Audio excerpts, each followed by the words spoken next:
Yo, what's up, Yugi-tubers? So, I'm here to teach you how to play Yu-Gi-Oh! But first, this is going to be the first installment. The first installment is going to teach you what you need and understanding the field. So, let's jump right into it.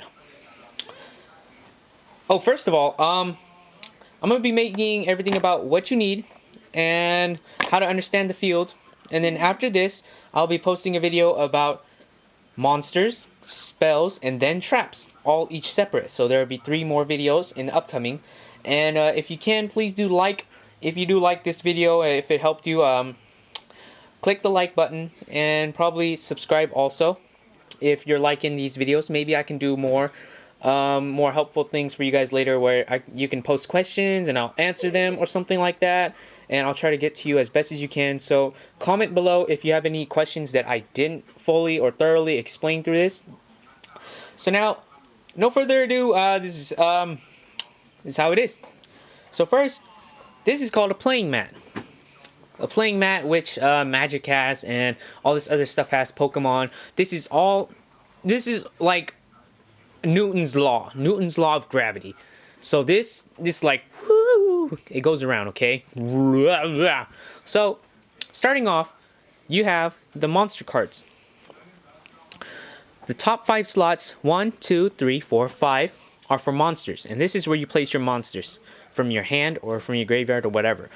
Below each 5 of them are spell and traps. 1, 2, 3, 4, 5. And those go for the spell and trap card zones. Next, over here, the bottom right, where I'm selecting, is the deck zone. Up above is the graveyard, known as the discard pile also. Over here, the extra deck zone, where the unique monsters are. And over here is the field card zone. The field card zone is for very unique spell cards, which I'll get into probably the third video. Alright, so what you need. A playing mat is not necessary, but you can get it because it makes you look cooler in all ways, shape, and form, so it doesn't matter. It keeps your cards safe and protected from like sticky stuff from under. My bed's not sticky. I'm just, unless change lanes.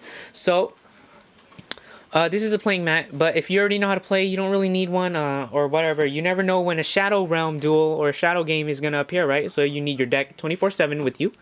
Okay. So you need also, I highly advise you guys get a deck box. A deck box, they store your Yu-Gi-Oh cards, and they store all sorts of other good stuff.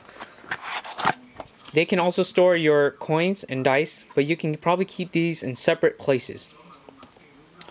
So what your deck needs are 40 cards. Minimum is 40 cards. Maximum is 60. You can have in between, but you cannot have lower than 40 or above 60. So my deck has 41 cards, and it is good to keep count because you never know if people are trying to cheat you and they take your cards, you know. So keep count of your cards, and if you want to, you can make a list, probably in your phone or on a notepad, that okay, these are all the cards that I have. If anyone tries to steal them, I'm going to duel them in a shadow game or something like that. You never know, right? It's the good stuff, juicy. Alright, so your deck zone, your deck goes in the deck zone. The bottom right, your extra deck zone, it can consist of 15 cards. It can have between 1 and 15 cards, and it can even have 0 cards. You don't need an extra deck zone, but extra deck makes everything better. Like sandwich, you know what I mean? Sandwich is always good after sex. I don't know what I'm talking about. Right, but they cannot have over 15 cards. Next is your side deck. A side deck is, it's like if you want to tech in cards for your deck. Say I have 41 cards in here, and a side deck can only have a minimum of 15 cards. No more and no less. So you need 15 cards if you're going to make a side deck. Side deck does not go in your main deck or your extra deck. They stay in your deck box or some other place. So a match is a duel of 3. 2 out of 3. So say you duel the first time and you want to switch out cards to beat your opponent in tech in cards. So say you want to move 3 cards out from your main deck, and then from your side deck you switch them with the 3 cards. So if you started with 41 cards in your main deck, you will need 41 cards once you switch them out with your side deck. So you can't just put your 15 card side deck into your 41 card main deck. You need to switch them out until they're even, like when you first started to duel. So that is essentially what you need. Coins to get you guys started. Some monster effects require die or coin, and coins you can start off with, like who goes first. I pick heads, you pick tails. Okay, give me heads right now before I rip your tail in a donkey. I don't know.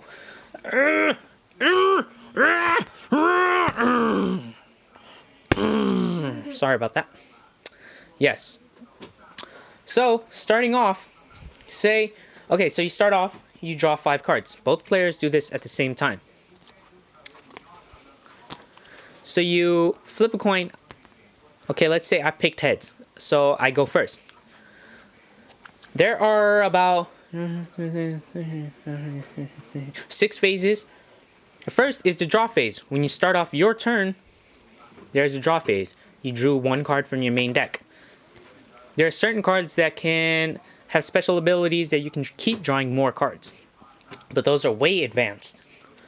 Alright, so starting off, after the draw phase is your standby phase. Standby phase is whenever special card effects activate during the standby phase. Other than that, you cannot do anything unless there's a card effect that requires something to happen during this time.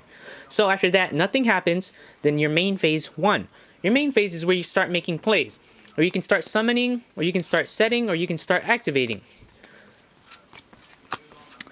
So after a monster on the field is destroyed, it is sent to the graveyard. But there's also this special place called the Banished Zone. The Banished Zone is it's a very special place. Once it's banished, it's not in the graveyard, it's not on the field anymore. Banished is any other place. So if your opponent banishes this, you place it anywhere you want. Say this is banished. So it does not go in the graveyard.